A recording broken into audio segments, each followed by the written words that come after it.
It's 35 miles. 35 miles to birthplace, and then you said 35 miles for his meditation place. Certainly, if it can be covered in one day, I go from Manly and cover those things and come back. Manly because the center has come up there, Bamos Yadow's place, center has come. So wherever a new center comes, it becomes my duty to stay there and generate vibration. Of course, the program is too hectic. I understand, but...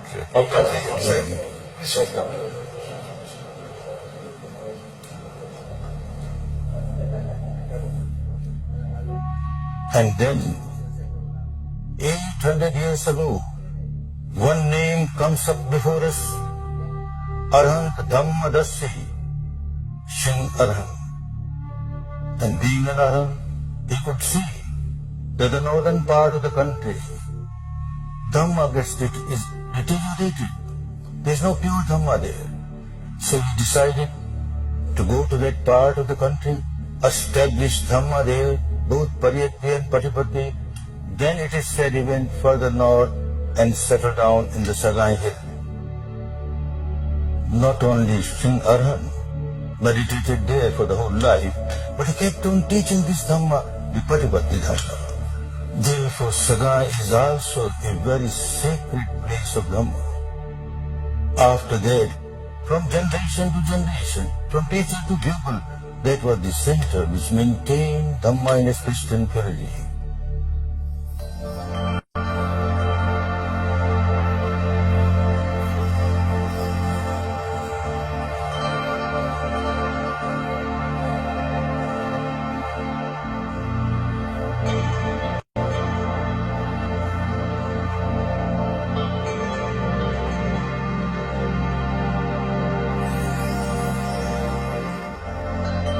The centenary seminar in Yangon was concluded, and the Dhamma tour had set out on its way up north.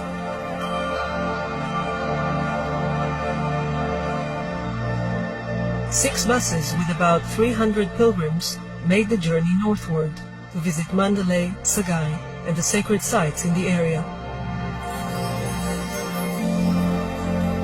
The pilgrims received a joyous and affectionate welcome by local meditators, school children and monks wherever they went. This was perhaps the first time the country people had had the chance to greet and host such a large number of meditators from so many countries. The experience was overwhelming for both sides. The hosts were delighted to be able to welcome and serve food to the pilgrims.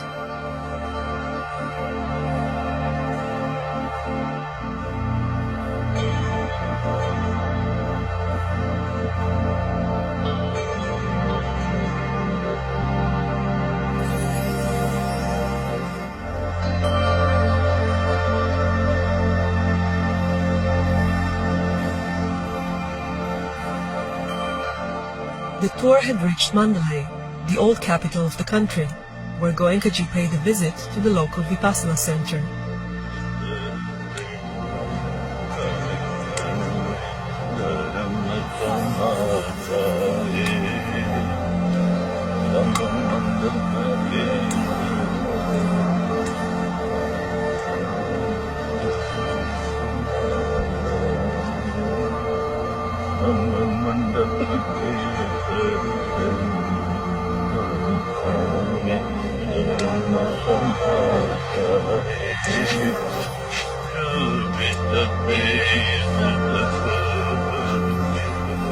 After crossing the Irrawaddy River to the Sagai Hills and spending time as guests of the Venerable Bhikkhu Ninisara, Goenkaji and the pilgrims had left for Monyo.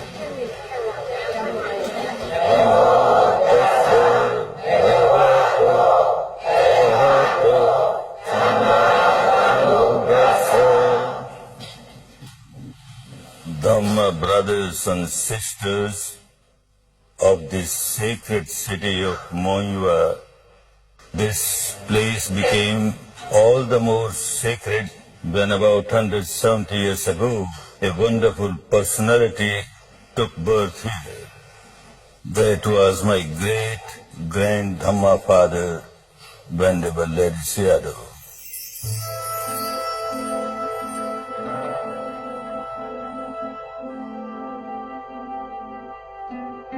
He was such a brilliant scholar of Pariyatti and at the same time a great saint of Patipatti. His writings have been giving great inspiration for generations to the people who are interested in Buddha's teaching.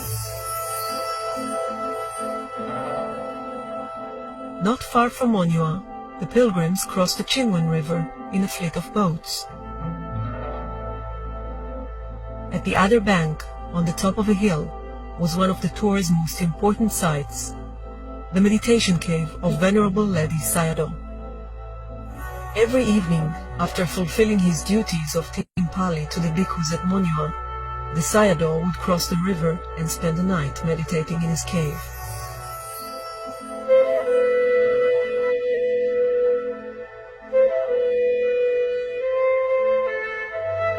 He was such a far-sighted person.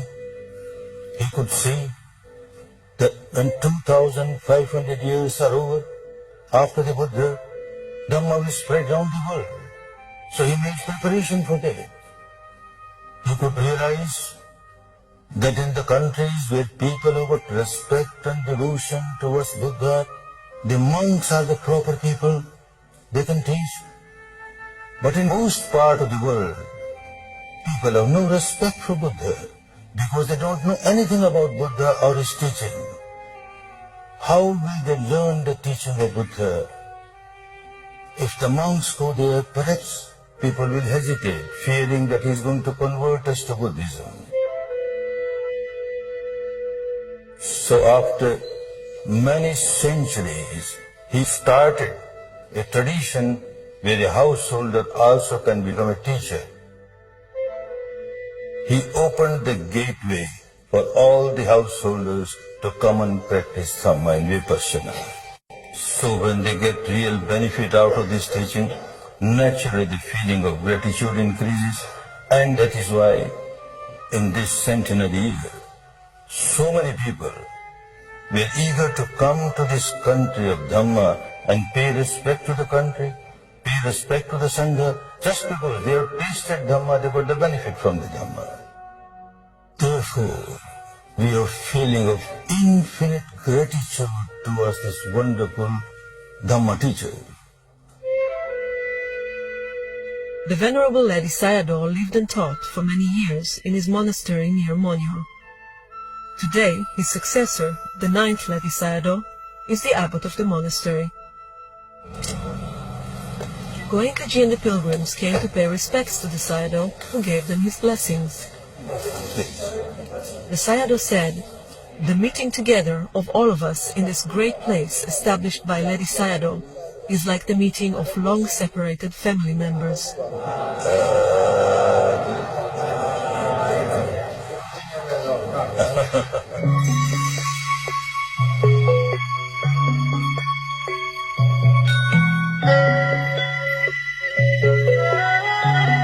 Covering hundreds of miles, Goenkaji and the pilgrims were trying to make best use of the limited time available. They stopped at famous pagodas, such as the stupa on the balancing rock at Chetyo, and places of meditation where past teachers of Vipassana practiced the technique of liberation. In each place, Goenkaji met and paid respect to the local Sangha. Public talks were organized for large audiences throughout the pilgrimage. This behavior pattern deep inside at the root level of the mind, it generates addiction. Addiction not only towards alcohol or drug, etc., but addiction towards craving, towards aversion, towards ego. all kinds of impurities. One gets addicted and one keeps on multiplying them.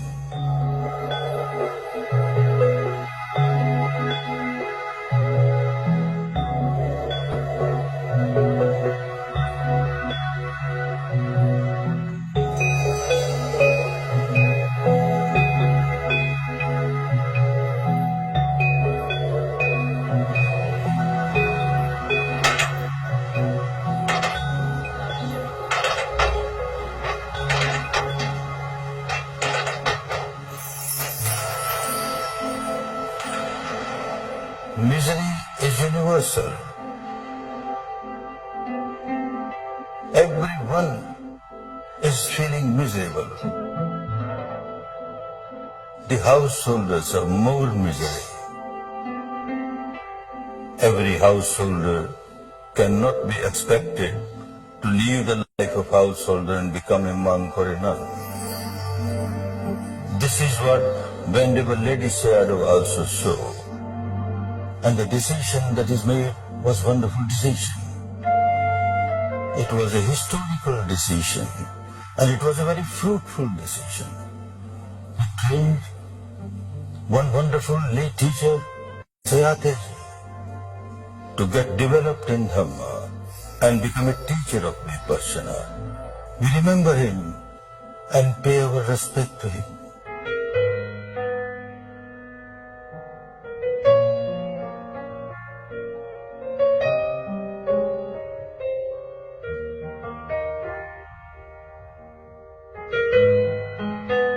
Sayataji was a farmer living in a small village near Yangon. As a young family man, he had experienced profound personal tragedies, which led him to undertake a spiritual quest to find a way out of his suffering. After years of travel seeking a meditation teacher, Sayataji came in contact with the saintly monk Sayadaw. He spent several years as a disciple of his beloved teacher, who encouraged him to start teaching Vipassana. Sayataji returned to his village, Pyopweji, and started a meditation center behind the family farm. The place is still there today, and Goenkaji and the pilgrims have come to pay respects and meditate there.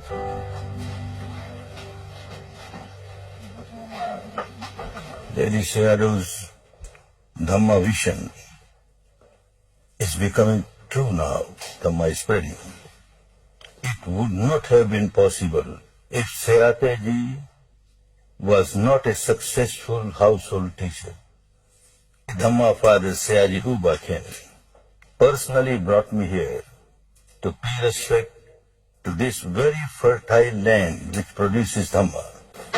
My grand Dhamma father, Sayataji, was also a cultivator, but he turned into a Dhamma cultivator. He started sowing seeds of Dhamma. Sayaji U Ba Khin came here for 7 times to meditate.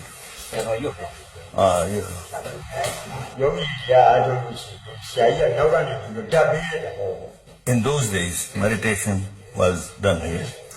Sayaji U Ba Khin will also come here, other students will come here, and Sayataji will sit there. From there he will give me that, give strength to the meditators. Although in the attire of a family man, a lay person, inside he lived the life of a monk. So very much pure was his life that people will keep on getting inspiration by his life. Therefore, we express our feeling of infinite gratitude towards Sayataji. This is the sacred land where Sayaji U Ba Khin got his second birth coming out of his shell of ignorance under the guidance of Sayataji.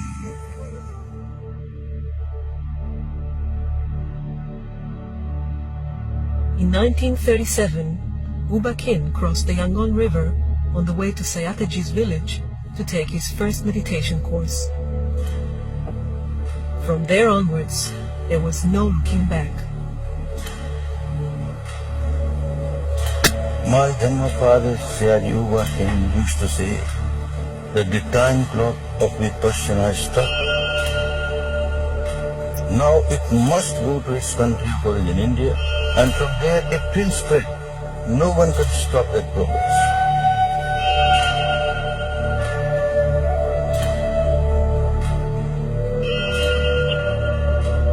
Uba Khin combined his profound dedication to Dhamma with his devotion to government service throughout his life. He was one of the most distinguished civil servants of his time in Myanmar.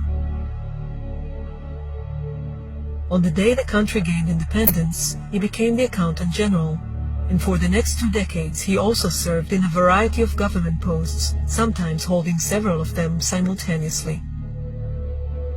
His efficiency and integrity were unsurpassed, but serving his country on the mundane level was not enough.